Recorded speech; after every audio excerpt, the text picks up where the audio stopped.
నా పేరు రాజేశ్వరి అండి. నాకు నాకు నా 50 ఇయర్స్. నేను టీచర్ జాబ్ చేస్తాను.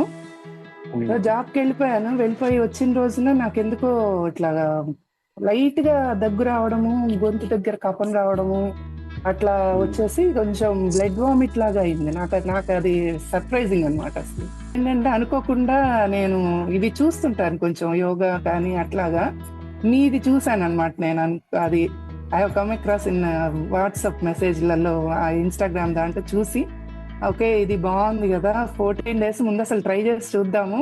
బ్రీతింగ్ ఇన్ సెషన్ స్టార్ట్ చేయడం అది నాకైతే నిజంగా మిరాక్యులస్ అనిపించింది. It's really hats off to you. ఇప్పుడు ప్రెసెంట్ లైఫ్ స్టైల్లో ముఖ్యంగా యంగ్స్టర్స్ కూడా కావాలి సార్. నిజంగా ఆ ఇంపార్టెన్స్ తెలియట్లేదు. ఇట్లా ఏదన్నా హెల్త్ ఇష్యూస్ వస్తే అప్పుడు భయపడి జాయిన్ అవ్వడం. Thank you so much sir. Thank you. నమస్తే.